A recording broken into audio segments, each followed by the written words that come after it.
Olá, estamos hoje aqui no Ex-MesaCast, muito felizes Estamos aqui hoje com a Maria Luísa.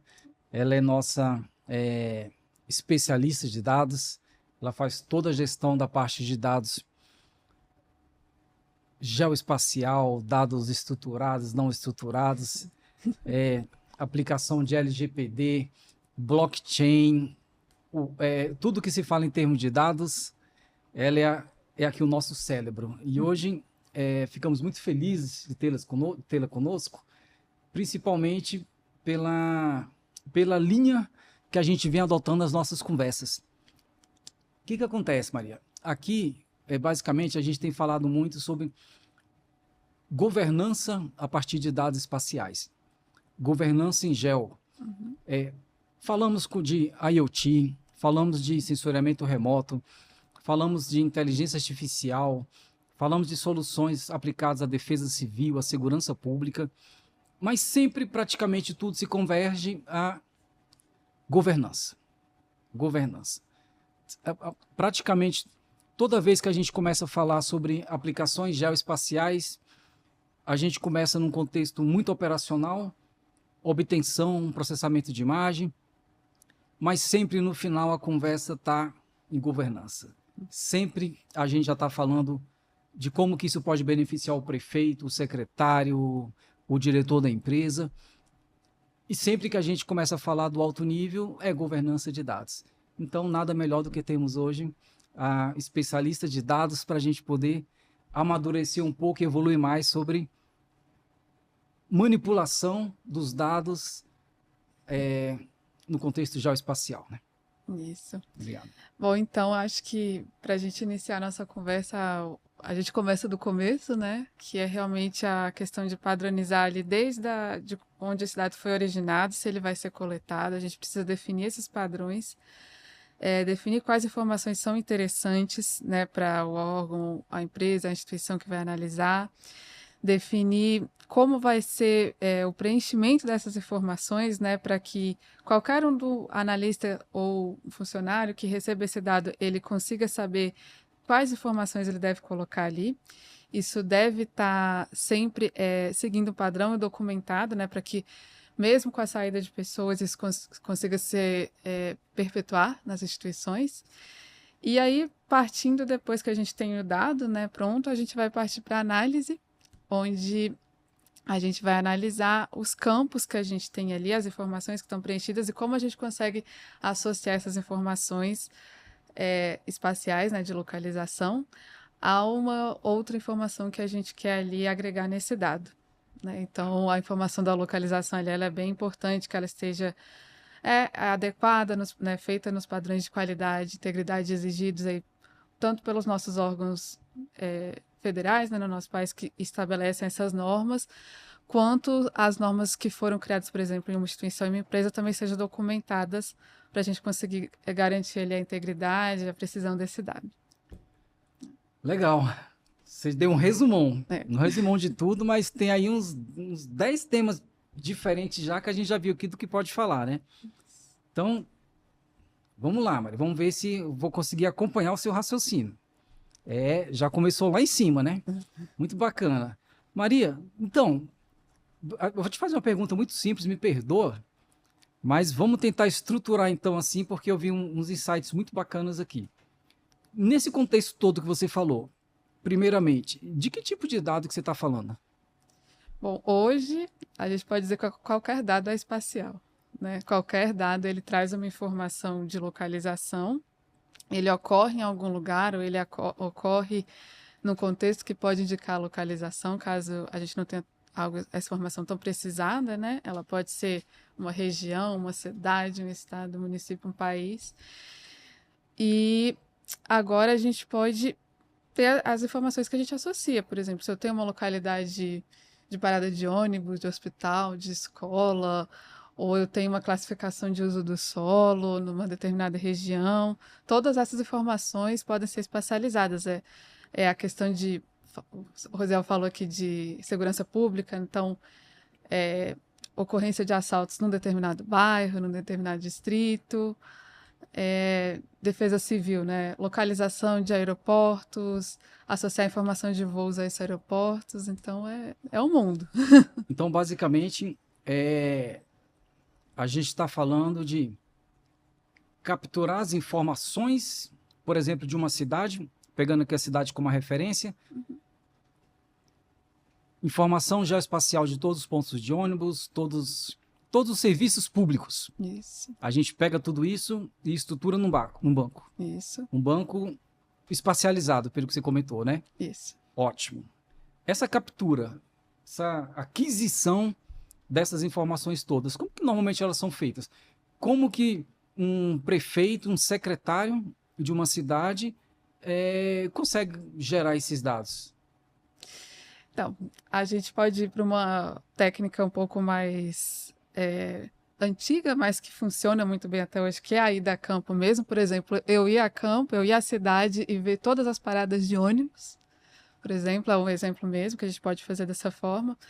Ou até eu posso pegar esse dado que eu já tenho aí de alguma forma mapeado em grandes plataformas, né, que usam também a colaboração das pessoas ou que geram de alguma forma esses dados como Google Maps, como o Waze, e eu ia a campo somente para validar, por exemplo, se esses pontos de ônibus estão ativos. Né? Então, a gente pode ter um auxílio de alguma ferramenta que nos ajude a levantar esse dado em massa, em caso de localização, e a gente fazer uma validação em campo.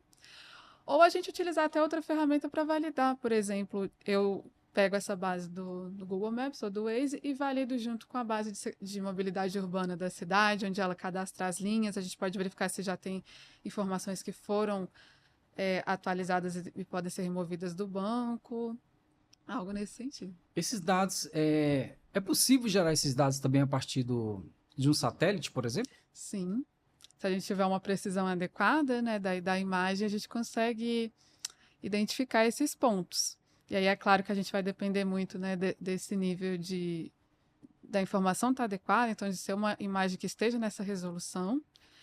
E se a gente precisa de algum tipo ainda de validação por parte de analistas, que é sempre bom manter, para a gente ter aí uma confiabilidade maior desses dados, né? Bacana. Então a gente pode pegar os dados que já existem, colocar na base, atualizar esses dados com visitas a campo, atualizar esses dados através do satélite e filtrar então tudo isso. Quer dizer, a gente tem vários métodos de estabelecer a base de uma cidade. Isso. Por exemplo,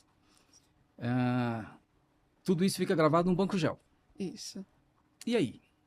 Vamos imaginar que cheguei para você hoje e falei, aqui Maria, tem aqui o prefeito e o prefeito realmente abriu a porta aqui para a gente poder atualizar todos esses dados. A gente captura o dado ali, valida em campo, eu imagino que deve ter um aplicativo de campo que você já pega lá a coordenada, tira foto, o satélite processa provavelmente usando as tecnologias do sensoriamento remoto, entrega no banco, e você consome o dado do Google, do Waze e tudo, entrega tudo lá.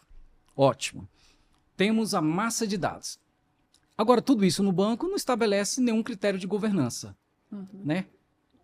Para a gente crescer ali no nível de maturidade, sair do reativo e ir ali chegando a um nível ali reativo e até proativo, né? Antes de estabelecer uma governança propriamente dita. Tem uma metodologia, Maria? Você recomenda uma metodologia? Como que é? E a gente já começa a falar aqui mesmo de um tratamento de dados, né? Como que seria esse próximo passo, Maria? Bom, inicialmente, até para a gente não ter uma massa de dados tão extensa, acho que a primeira etapa seria esses setores, né, tanto o gestor público com ali o seu setor e até, né, com seus demandantes, identificar quais as necessidades desse setor em mapear, porque no final esse dado tem que virar objeto ali de uma gestão, né, de uma política, de determinar decisões ali que vão ser conduzidas na gestão pública, né? Então, primeiro eles definirem essas informações que são mais relevantes. A partir disso, vamos levantar quais as bases de dados são necessárias, né, para a gente ter essas informações. E feito isso, a gente vai analisar quais os padrões, por exemplo, que a gente tem que estabelecer nessas coletas de dados. Então, padrões de escrita mesmo de nomes, por exemplo, como é que vai ficar escrito esse nome? É todo maiúsculo, é todo minúsculo, é maiúsculo com minúscula? Vai ter acento, não vai ter acento? para as informações espaciais, né? O datum que vai ser colocado ali, o sistema de referência, hoje a gente já tem um sistema de referência que é estabelecido, né, pelo IBGE, pelo Instituto Brasileiro de Geoestatística e Demografia, e também temos as outras informações que vão ser campos mesmo próprios da empresa. A empresa tem, o governo, ou o órgão, ele precisa de campos que ele gere e associe à informação espacial, e a gente precisa entender se são usados códigos, o que cada código significa. O código é composto por partes, então cada parte é um elemento ali do dado, e o que isso significa. Então, esses padrões a gente tem alguns mais genéricos, né? Mas, de toda forma, por mais que uma empresa utilize parte de dados públicos ou não, é bom que ela componha ali um dicionário de dados, um modelo ali de relacionamento desses dados entre os bancos, né, dessas tabelas entre o banco, que aí qualquer pessoa que pegar em qualquer contexto, né, ela consegue entender o que foi aplicado ali naqueles dados. Entendi. Então, a gente chega a um nível de detalhe minucioso, mas tá tudo ainda numa camada ali de banco, de tabela. Você falou de banco, tabela, datum. Chegando no detalhe, se vai ter cedilha ou não. Se vai ter cedilha ou não. Beleza. Mais um secretário, igual você comentou ali, o secretário da mobilidade. Ele vai querer usar isso, na verdade, se você falar ali de datum e de tabela, ele vai ficar até meio confuso, né? Então imagina que o secretário fala, eu tenho que otimizar minhas rotas de ônibus. Eu tenho que colocar, eu não tenho como eu colocar mais ônibus, porque não tem recurso para colocar mais ônibus. Então eu vou ter que colocar mais inteligência para o ônibus passar na hora certa, de acordo com a demanda. E não ficar rodando aleatório. O ônibus se adequar à demanda e não o cidadão ter que se adequar ao horário do ônibus. Uhum. Como que a gente transforma esses dados, né, tão minuciosos como se comentou, no resultado útil, por exemplo, para um secretário de mobilidade? Qual que é o processo para a gente, qual que é a mágica, né, que a gente aplica para isso dar certo? A beleza dos dados é que ela é própria para cada tipo de dado, né? Então, como a gente comentou aqui, para dados de mobilidade, para eu chegar nesse indicador de, por exemplo, quais as linhas são mais utilizadas para os usuários, para eu, por exemplo, aumentar aquela linha e identificar as que não estão tendo tanta demanda e conseguir fazer um planejamento otimizado, né? E a gente já chegou também lá nas Smart Cities agora, né? Mas a gente voltando um pouquinho, por exemplo, essa informação, ela precisa muito da de base muito bem trabalhado, que é a rodovia. Como é que eu vou saber essa questão dos pontos de ônibus? Essa rodovia, como é que é a constituição dela?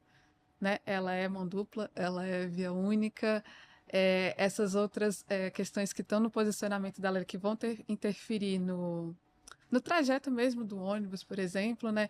Tudo isso tem que estar muito bem colocado nesse dado de rodovia. Então, ele vai ter que exigir esse dado, né? A secretaria ali no caso, de uma forma que ele consiga associar com as informações dele, porque não basta só ele saber onde é a rodovia e onde o ônibus passa. Ele vai ter que fazer todo esse ajuste para chegar nessa determinação de linha. Então, olha que interessante, você colocou um monte de códigos, sopas de letrinhas. Eu puxei, não, peraí, está muito complicado isso, vamos falar aqui de aplicação. E você trouxe de volta, você falou assim, olha, beleza, mas para falar de aplicação, estou frisando aqui o seguinte, tem que ter dado de qualidade. Não adianta só ter dado da pista, eu tenho que saber N informações sobre a pista. Então, é um passo atrás.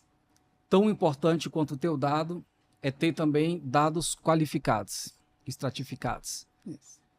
Então, você tem aí uma ciência, uma metodologia, um método para gerar esses dados tão detalhados, né? A ida a campo, então, ela tem que ser devidamente aparelhada para gerar esse dado de forma tão fidedigna lá na origem. Seria isso?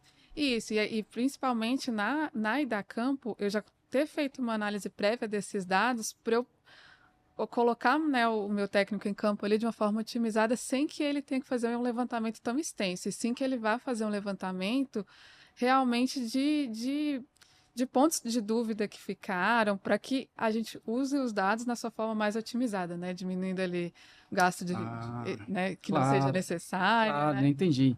Então, Tá sendo uma aula, né? Então você acabou de falar, Rosiel, antes de temos dados, você quer falar de governança, mas antes disso a gente tem que falar de dados detalhados, bem estruturados. E para ter dados detalhados, bem estruturados, a coleta do dado já tem que ser feita de forma inteligente. Não adianta então a gente chegar lá e falar, vamos filmar e fotografar todas as pistas. A gente já tem que saber, vamos filmar e fotografar todas as rodovias para extrair tal dado. O dado que importa para a gente é esse, a altura do meio-fio, o tipo do asfalto, se tem grama na faixa, se não servidão, se não tem, se tem boca de lobo, se não tem. Vai lá e levanta esses dados, né? Então, de certa forma, a gente já está tendo aqui uma visão da complexidade da ciência de dados. Quando a gente fala em ciência de dados, vem na nossa cabeça um banco cheio de dados que eu vou colocar uma inteligência ali, ele vai me gerar indicadores. Mas antes disso, tem um dever de casa grande a ser feito, né? Que tem que ser feito, pelo que eu estou entendendo aqui, muito cauteloso, muito estruturado, senão a governança nunca vai acontecer, né? O dado que vai aparecer lá no ponteirinho do dashboard nunca vai ser um dado confiável. Você que já trabalha nisso, já tem experiência ampla, né? É madura quanto a essa coleta de dados. Pegando aqui um município como referência, Maria, qual hoje você vê que é o nível de dificuldade de gerar esse dado de uma forma fidedigna? Já tem ferramenta que é fácil, dá trabalho, mas não é complicado, não, é muito complicado porque tem esse desafio. Como que você enxerga hoje o nível de maturidade em geral do Brasil, tirando as exceções, para a gente poder fazer uma obtenção de dados rica na ponta? Eu acho que, querendo ou não, em qualquer nível de esfera de governo, ou município, estado, nacional, a gente ainda está criando a cultura de dados, acho que isso até é mundial, né? Todo mundo está entendendo agora esse poder dos dados. É pensar que provavelmente o padrão, a governança que a gente estabeleceu, que tudo isso que a gente falou que é governança, né? Essa forma do dado, como que ele entra, como que é escrita essa informação, o próprio formato do dado também, que eu acho que é importante a gente falar aqui, né? Às vezes a gente que é do meio espacial fala muito dos formatos shapefile, geopackage, mas a gente usar também formatos que estejam bem aderentes aí a qualquer tipo de aplicação. Então, por exemplo, o banco relacional, né? Bancos relacionais como existem em Postgres, Oracle, eles permitem que a gente já use um formato que consegue falar com diversas aplicações, a gente escolher um formato que consiga atender a diferentes tipos de software que vão processar esses dados. Então, até a gente vê, assim, muitos municípios que trabalham ainda com o arquivo planilha, CSV, Excel, né, planilha de texto, que, querendo ou não, são formatos também que a gente consegue trabalhar em diferentes softwares, apesar de parecerem antigos, mas, querendo ou não, às vezes não restringem tanto algum dado como um ou outro formato que é mais feito ali para um software próprio, né? Então, querendo ou não, até essa questão também é governança. A gente fala de governança, parece que é algo muito complexo, mas é o básico mesmo, né? É a primeira parte ali. Tudo que você tem que pensar ao produzir um dado e pensar assim, esse dado vai ser usado daqui a 50 anos. Então, quais os padrões que eu consigo criar aqui agora que vai me permitir esse uso, né, no futuro por diferentes órgãos, pensando assim, minha empresa, minha instituição pode mudar totalmente o formato dela. Então, o que hoje eu preciso garantir para que nesse futuro eu consiga utilizar esse dado e manter esse histórico de dados que também é muito útil para o planejamento, né? Fantástico. Além de uma aula de estruturação de dados, você foi falando, e eu sempre fazendo um paralelo com uma pasta do governo federal, estadual e com a prefeitura, como que o gestor público, né, aplica isso. Eu fico sempre olhando sobre essa ótica do gestor público.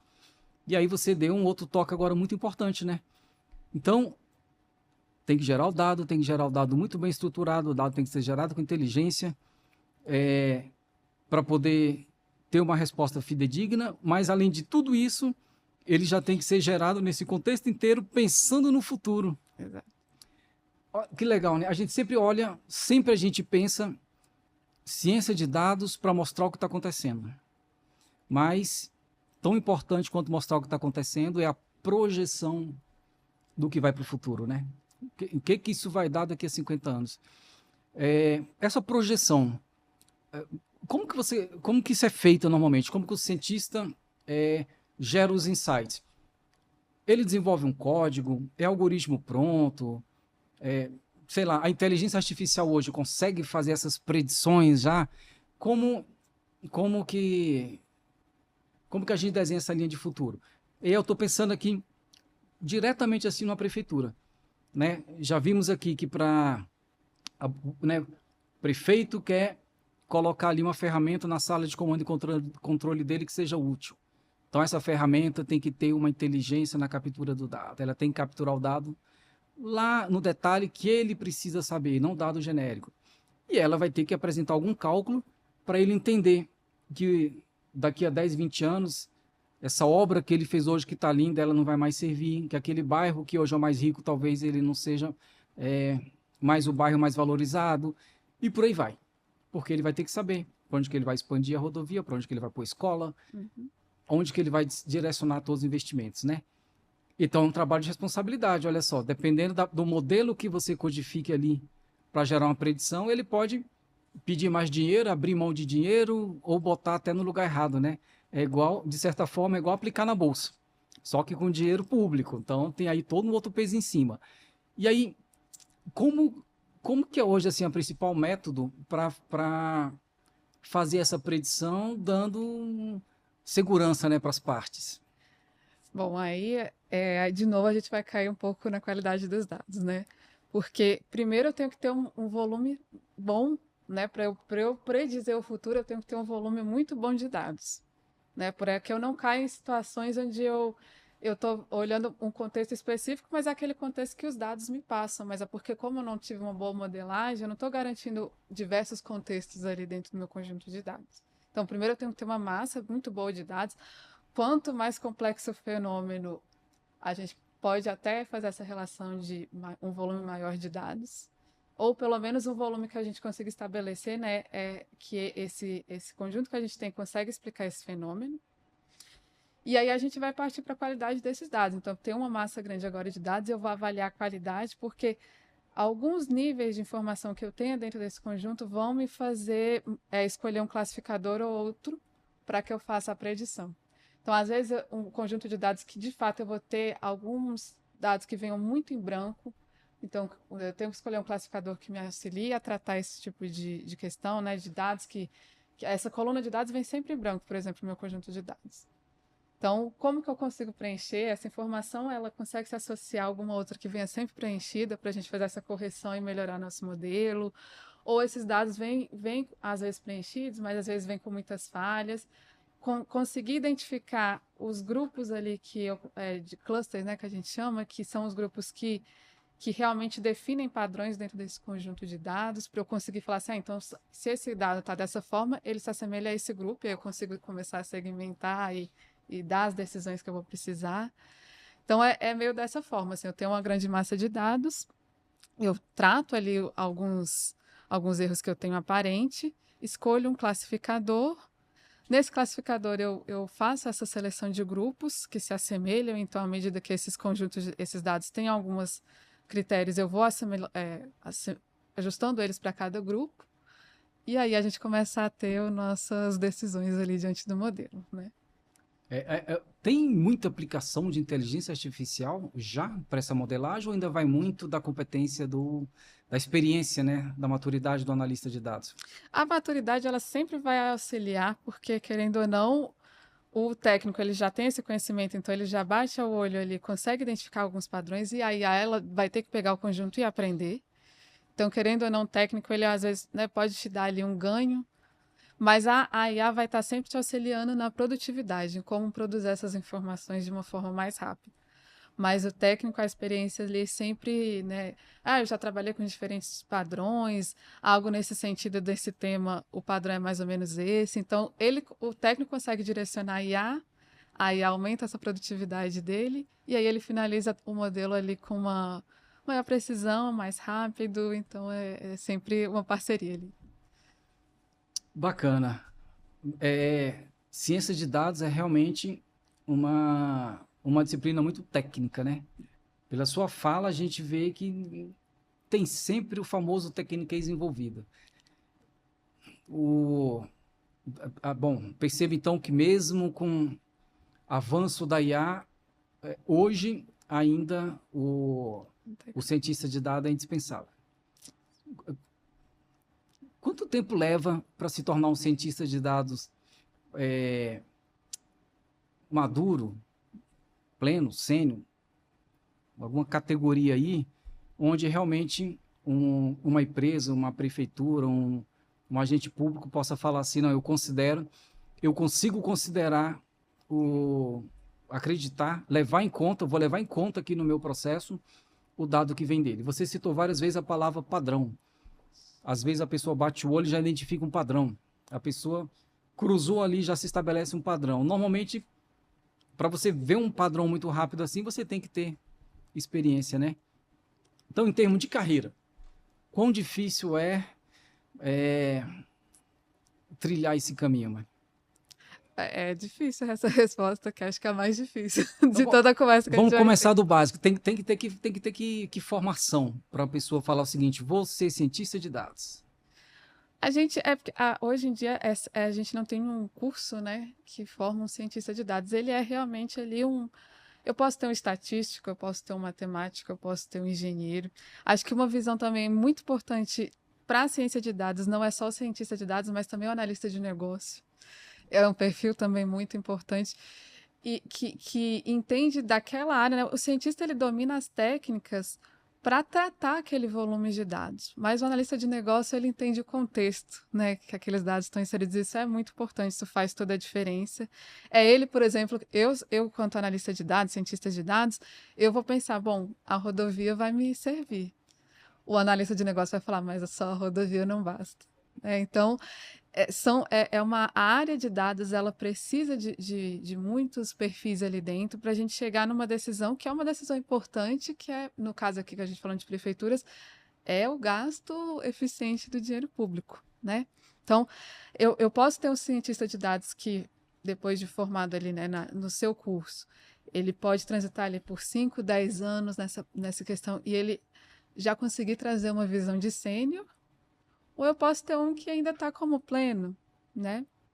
E hoje em dia, a nova geração que está entrando aí, com já lidando muito bem com essa questão de dados e análise assim, dessas métricas de plataformas como Instagram, TikTok, que ele consegue entender o poder, né, como o dado indica a relevância de uma marca, de uma pessoa, né, de um produto. Ele já com, às vezes, 5 anos, que em teoria poderia ser um júnior, ele já está no nível bem avançado na análise de dados, né?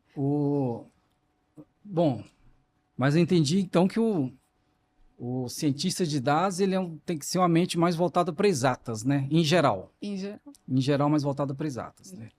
E aí você comentou aí pelo menos umas 4 disciplinas de engenheiro, matemático, estatístico.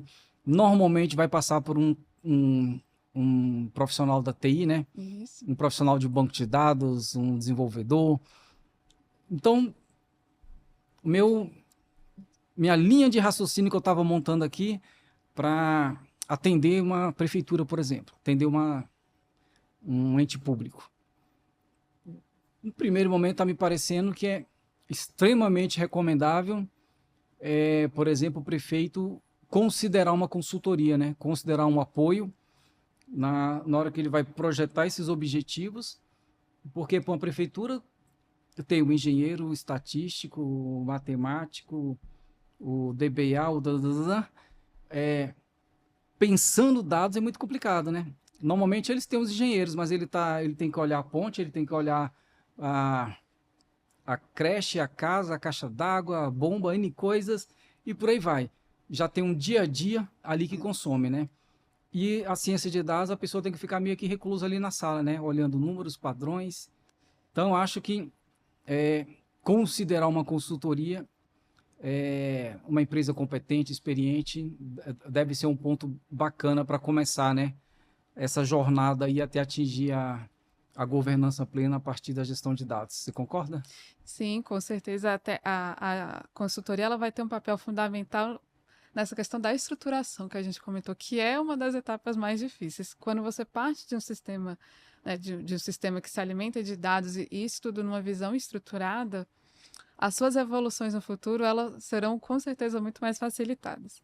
Então, quando você tem uma consultoria que consegue estabelecer com você em conversas, né, entre setores ali dentro de uma mesma prefeitura, porque isso, geralmente esses dados eles englobam diferentes coordenações, né, diferentes setores dentro da mesma prefeitura. Então, a consultoria que consegue conversar com todo mundo, porque às vezes esses profissionais existem, mas em setores próprios, mas não que conseguem se integrar a toda a prefeitura, por exemplo.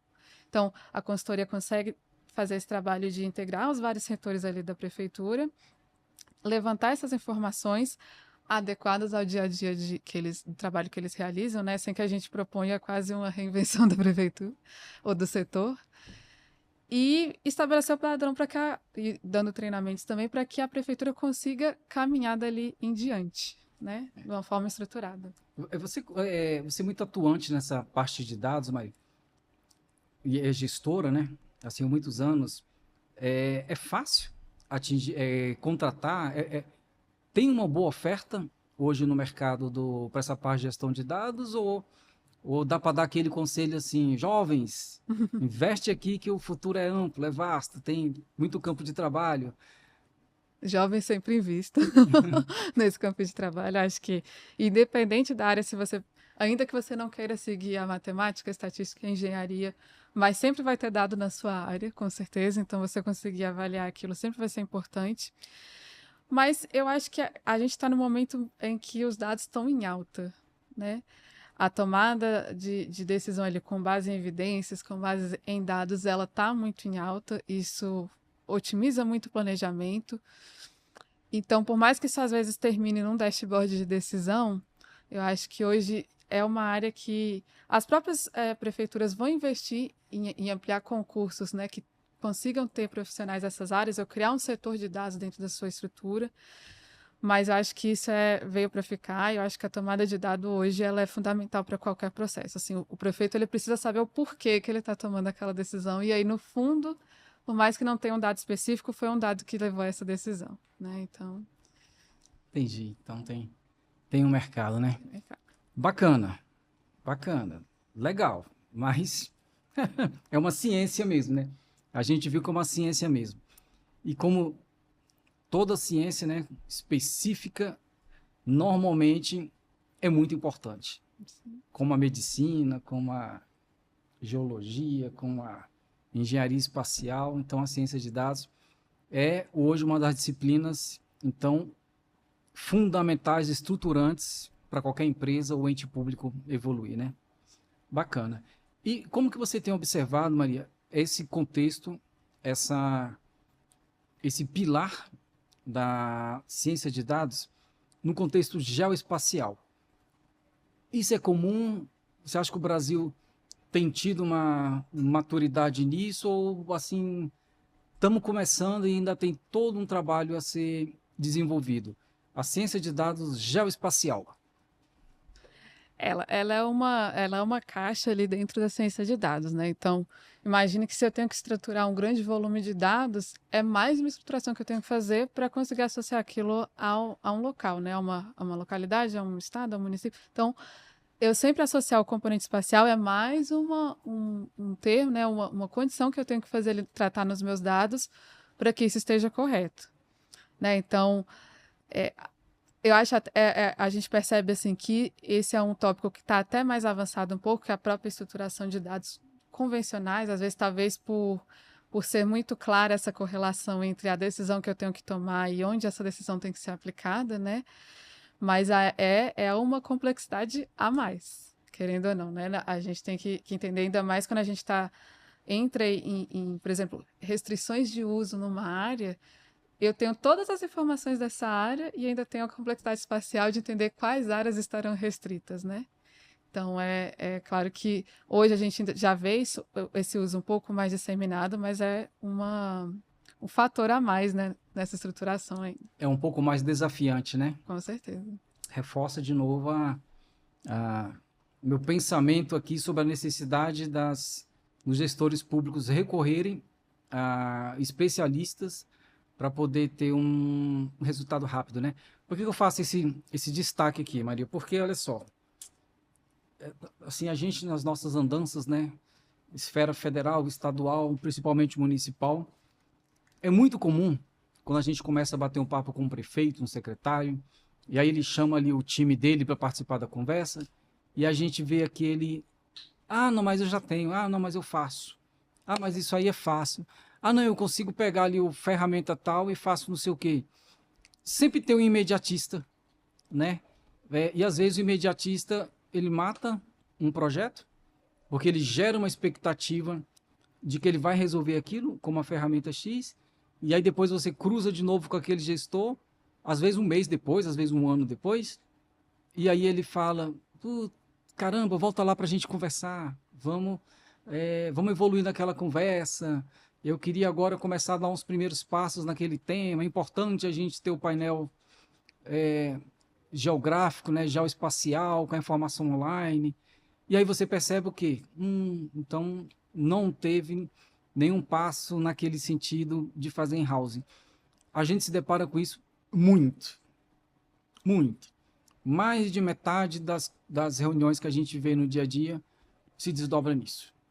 Às vezes, inclusive, a gente começa a conversar, ter um bate-papo como esse, gera insights na outra ponta, e a outra ponta fala, vou fazer. Mas e não tem a bagagem, né, que um profissional com muitos anos já tem e não sai do outro lado.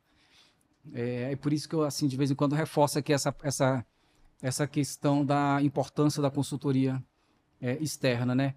Essa conversa está sendo bastante esclarecedora para mim, porque eu estou vendo que a ciência de dados é mais ciências do que eu achava. Mais ciências do que eu achava. Realmente é um trabalho muito metódico, tem que ter uma formação específica, mas, ao que indica, é um passo importante, né? Assim, hoje em dia todo mundo tem que ter, né? Isso, mas querendo ou não, o que o Zé comentou aqui, é a governança que a gente falou né, no início.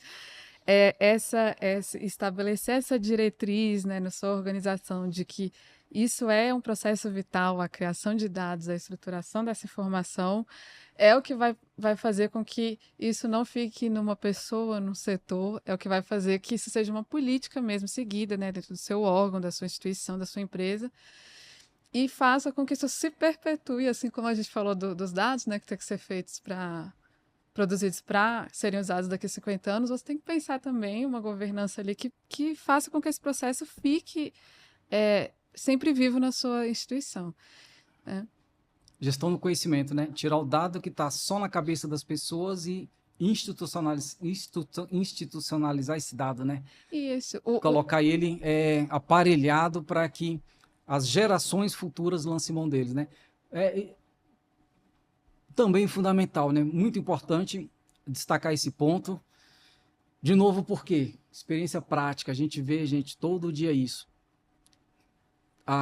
Tem aquele cérebro, aquela pessoa fantástica, e normalmente são pessoas fantásticas, profissionais fora da curva, e tem toda aquela ciência de dados, mas está tudo aqui. Então, dado o dia termina o contrato dele, dado o dia ele passa num concurso melhor, dado o momento ele deixa aquela instituição, e aí a instituição dá 5 passos atrás, e às vezes nunca conseguem voltar àquele ponto que aquela pessoa tinha, simplesmente por quê? Porque não estabeleceu-se o método de tirar da cabeça dele e aparelhar, né? Isso, e a vantagem da consultoria que você comentou, né, Rosel? Por exemplo, uma consultoria, ela tem que fazer esse levantamento do o que vocês usam hoje, o que é mais adequado hoje, as ferramentas que os servidores já estão acostumados a trabalhar, para que o que for ser proposto esteja integrado a essa sua rotina de atividades, para que não seja, né, a gente dar um giro ali de 180 graus e fazer algo totalmente diferente do que a gente... Vamos repensar tudo que a gente fez até hoje. Não. A consultoria ela tem que conseguir trazer algo que seja factível de ser executado com as ferramentas, com os profissionais que eu tenho hoje, né, na instituição. E isso ser pensado para a continuação no futuro. Mas a vantagem da consultoria é exatamente essa, que eu consigo identificar essas peculiaridades de cada instituição, de cada empresa, de cada órgão, e eu estabeleço um fluxo, né, de dados, de criação de informação adaptado ao que é feito nessas instituições ou empresas, né? Então, esclarecedor, mas é mais uma camada de trabalho. Tem que gerar o dado, não é só gerar o dado, tem que gerar o dado qualificado, pensando na utilização desse dado daqui a 50 anos, tem que ter profissional capacitado, tem que ter gestão do conhecimento para que isso se perpetue dentro da organização e tem que ter ferramentas adequadas. Tem que ter ali um conjunto de ferramentas que demandam profissional, capacitação. Não basta só comprar um software, você tem que dominar aquele software. Então, é realmente um conjunto de elementos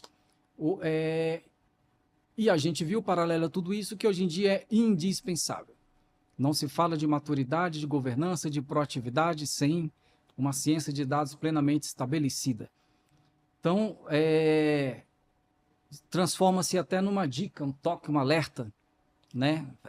Gestores, vale a pena muito considerar a aplicação de profissionais, empresas, metodologias, talvez além do que profissionais e empresas, né? Uma metodologia consistente e profissionalizada para que não tenha desperdício do recurso público quando se fala de dados, né? E aí, assim, fechando aqui a minha linha de raciocínio, uma coisa que você comentou lá atrás foi sobre a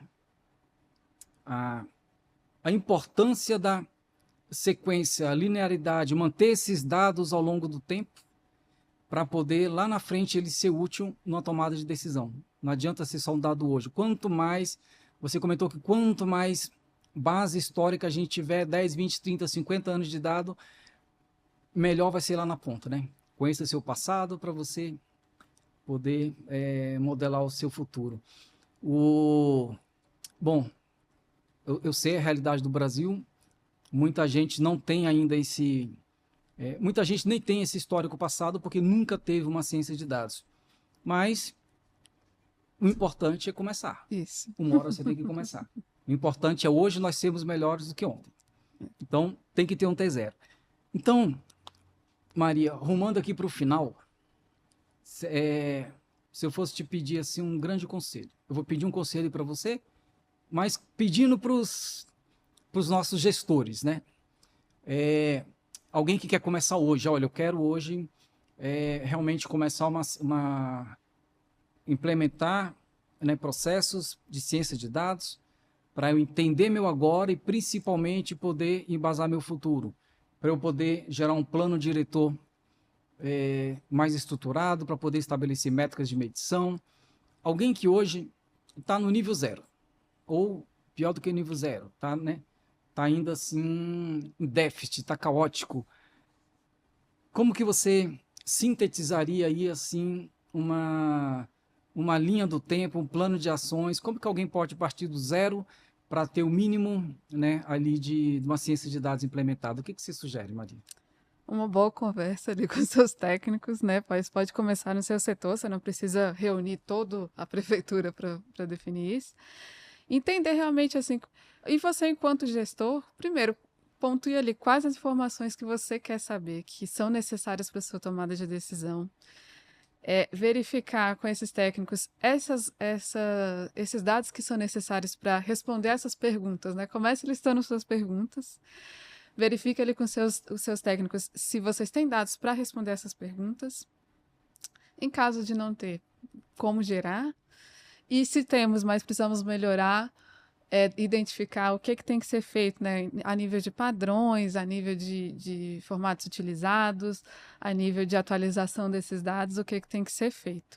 E aí, a partir daí, você já tem um bom plano de ação, né, até para uma consultoria chegar ali com subsídios, né, para entender as necessidades e quais perguntas que a gente deve responder. A ciência de dados, ela tem que sempre responder perguntas. E essa pergunta tem que ser formulada por qualquer pessoa, né? Um gestor, um estudante, né? Um profissional da área. Então, listar primeiro essas perguntas e partir daí para tomar de decisão.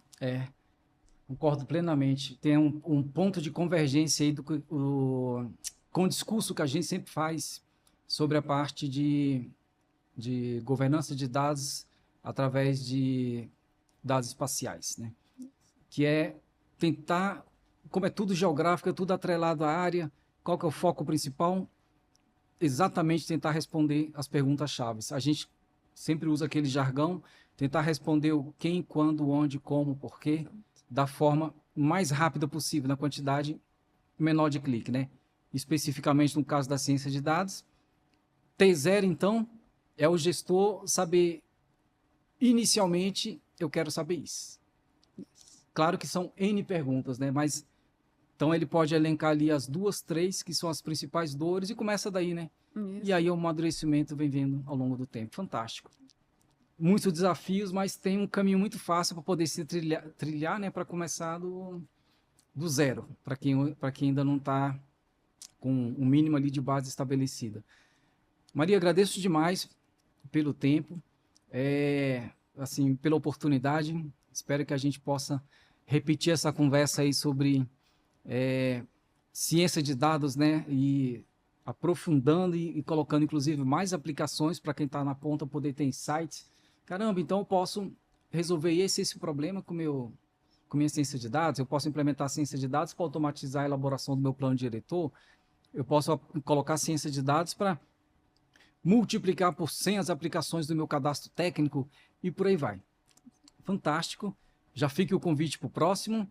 E, Maria, se você, abro aí para você fazer suas considerações finais, suas dicas, sugestões. Qual a sua opinião, visão sobre o futuro da ciência de dados e onde que você acha que a gente chegaria em cenário ideal? Bom, aqui nem o céu é o nosso limite, né? Falando de ciência de dados.